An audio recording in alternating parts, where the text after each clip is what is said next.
बघा आपण आज या कावडंग आहे आपल्याकडं, ठीक आहे, म्हणजे गाईचं शेण आहे. त्याच्यानंतर आपण एक बॉटल घेतलेली, एम्प्टी बॉटल पाहिजे, ठीक आहे. एम्प्टी बॉटल आपल्याला पाहिजे असते. झाकण आपलं तिचं पॅक बसलं पाहिजे, ठीक आहे. त्याच्यानंतर याच्यामध्ये बघा कावडंग मध्ये आपण काय केलेलं आहे, पाणी ओतलेलं आहे, त्याची स्लरी तयार केलेली. स्लरी म्हणजे गाळपट तयार केलेलं, ठीक आहे. आता हे गाळपट ज्यावेळेस मी याच्यामध्ये टाकणार, ठीक आहे, टाकल्यानंतर मी काय करणार, याच्यातली जी हवा आहे बॉटल मधली ती काय करणार, सर्व काढून टाकणार आणि त्याच्यामध्ये स्लरी भरणार, ठीक आहे, आणि झाकण बंद करून टाकणार. नंतर काय होईल माहितीये का, याच्यामध्ये मायक्रो ऑर्गॅनिझम असतात, डिकम्पोजर आपण त्यांना म्हणतो, बॅक्टेरिया असतात, ठीक आहे.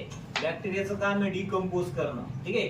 तर याच्यामधलं जे मटेरियल आहे त्याला डिकम्पोज ते बॅक्टेरिया करतात आणि वेगवेगळ्या प्रकारचे गॅसेस तयार करतात. त्याच्यामध्ये आपल्याला जो ऑब्टेन करायचा आहे तो मिथेन गॅस आहे. कोणता गॅस आहे? मिथेन. तर मिथेन गॅस त्याच्यामध्ये तयार होतो, ठीक आहे. तर मिथेन गॅस आपण तयार करणार, जो आपल्या घरामध्ये पण आपण वापरतो, ठीक आहे. तर आपण ज्याला आपण बायोगॅस सुद्धा म्हणू शकतो, ठीक आहे. तर आपण आता या ठिकाणी बायोगॅस तयार करणार आहोत, ठीक आहे. त्याच्यासाठी आपण याच्यातली जी स्लरी आहे ती ऍड करणार आहे, ठीक आहे. तर अशा पद्धतीने आपण याच्यात स्लरी भरणार.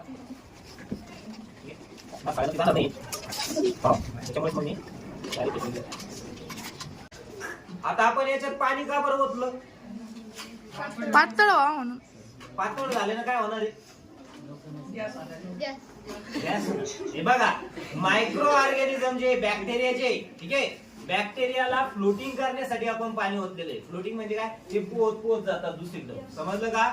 आता समजा त्यांच्या आजूबाजूचं जे काही असेल ते त्यांनी खाल्ल्यानंतर तिथं बायोगॅस तयार होणार, पण त्यांना दुसरीकडे जाण्यासाठी काय लागतं, लिक्विड पाहिजे त्यांना, तेव्हा ते काय करू शकतात, तिकडं फ्लोटिंग करू शकतात. म्हणून आपण त्याच्यामध्ये पाणी ओतलेलं आहे, कळलं का. नाहीतर बायोगॅस तसाही तयार होतो, परंतु जर कधी आपल्याला लवकर बायोगॅस तयार करायचं असेल तर आपल्याला या गोष्टी पण करणं गरजेचं असतं. त्यानंतर आपण फक्त कावडंगच नाही तर आपलं जे वेस्ट मटेरियल आहे, जसं की घरामधलं असेल गार्बेज, ठीक आहे, सॉलिड वेस्ट ज्याला आपण म्हणतो, म्हणजे पालापाचोळा पण आपण याच्यात टाकू शकतो, सडलेलं कुजणारं काही टाकू शकतो. जे आपलं उरलेलं अन्न असेल, घरातली भाजी उरलेली असेल, ठीक आहे, या सर्व गोष्टी आपण याच्यात ऍड करू शकतो आणि याच्यापासून बायोगॅस तयार करू शकतो. आणि घरच्या घरी आपल्याला बायोगॅस तयार करता येतो, तुम्ही घरी सुद्धा करू शकता. टँक तयार करून सुद्धा आपण घरच्या घरी सुद्धा बायोगॅस तयार करू शकतो. आपल्याला इंडियन गॅस किंवा मग HP गॅस आणण्याची गरज नाही, कळतंय का.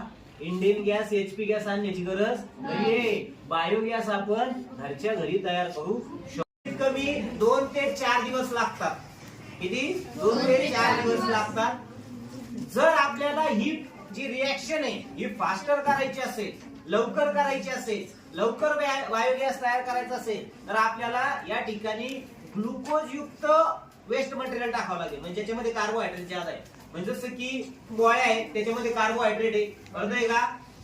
पोळ्या आहे, बटाटे आहे, झाडांचा पाला आहे, उरलेली भाजी आहे, हे जर कधी टाकलं तर लवकर काय होतं, त्या ठिकाणी बायोगॅस तयार होत असतो, कळालं का.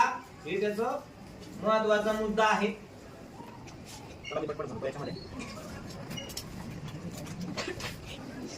ठीक आहे, ठीक आहे. आता काय करणार मी, याला असं दाबणार. का बरं दाबतोय मी या बॉटलला असं, गॅस हवा काढून येईल. एअर जी हवा जी आहे ही हवा काय करणार मी अशी काढून टाकणार आहे, तिच्यात हवा ठेवणार नाही. आणि हे जे झाकण आहे, हे झाकण काय करणार मी, याचं जे लीड आहे झाकण एकदम पॅक बंद करणार, म्हणजे जेणेकरून बाहेरची हवा याच्यामध्ये गेली नाही पाहिजे आणि याच्यामध्ये तयार झालेला जो काही गॅस आहे तो पण बाहेर जाता कामा नाही. जर बाहेर गेलं तर मग आपल्याला गॅस कसं काढणार. आता हे झाकण काय केलं मी, आता लीड याचं पॅक करून टाकलेलं आहे. आता काय होईल, याच्यामध्ये जर जसा गॅस तयार होईल बॉटल काय लागेल, फुगायला लागेल, कळतंय का. त्याच्यावरून आपल्याला कळणार जास्त फुगली, हे जर काही तसंच ठेवलं तर ही बॉटल फुटू शकते, बस्ट होऊ शकते, कळलं का. ह्या बॉटलला आणखी याची रिएक्शन वाढण्यासाठी आपण हिला थोडस उन्हामध्ये ठेवणार, उष्ण जागेवर ठेवणार. याला तापवायचं नाही बरं का, हिवाळ्याचे दिवस आहे मग मी तापितो नाही, बिलकुल मग स्फोट होऊ शकतो. याला फक्त उन्हात आपण जर कधी ठेवलं किंवा मग गड्डा करून गड्ड्यात बी ठेवू शकतो. कळतंय का? जेणेकरून याला आहे का थोडस उष्ण वातावरण पाहिजे, वार्म प्लेस, गरम वातावरण पाहिजे. कळलं का? गरम वातावरण असलं काय होतं, लवकर काय होतं, बायोगॅस तयार होतो. उबट वातावरण असेल तर त्याच्यामुळे बायोगॅस बघा, जुने जर कधी बायोगॅस आपण बघितलं तर गड्डे केलेले, गड्डे का बरं, जमिनीत गरमट असतं. कळलं का? त्याच्यामुळे काय होतं, बायोगॅस लवकर तयार होतो. ओके, आता हे आपण 2 दिवस असंच ठेवणार, 2-4 दिवस, आणि मग बघणार होतो की नाही. आणि मग झाल्यानंतर आपण काय करणार, या गॅस तयार झाल्या त्या गॅसला मी तुम्हाला पेटवून दाखवणार, त्याला इग्नाइट करणार, बंद करणार तुमच्या समोर. असंच ठेवायचं. ओके, आपण गोबर गॅस बनवलेला आहे. या गॅस मध्ये 25 ते 50% कार्बन डायऑक्साईड आहे. त्यानंतर 50 ते 75%, ठीक आहे, 50 to 75% काय मिथेन आहे. कळलं का?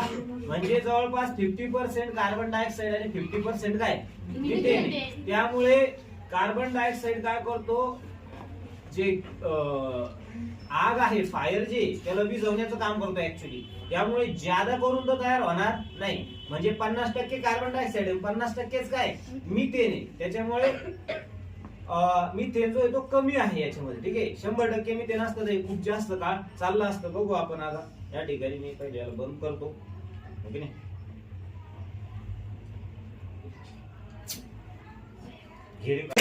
सावकाश. बघा या ठिकाणी फ्लेम दिसते का रे? दिसते का? सर्वांना दिसते का? मोबाईलला दिसते का रे? हे बघा, आहे का फ्लेम? बघा मोबाईल मध्ये दिसते का रे? दिसते का? सर्वांना दिसते का? बघा या ठिकाणी आपण पेटवलेले दिसतंय. दिसते बघा, बऱ्याच वेळ हे चालू आहे अजून पण याच्यामध्ये गॅस आहे. ठीक आहे, याला प्रेस करा. हे दाब ना. हे बघा, दिसते. बस. ठीक आहे, अजून संपलंय.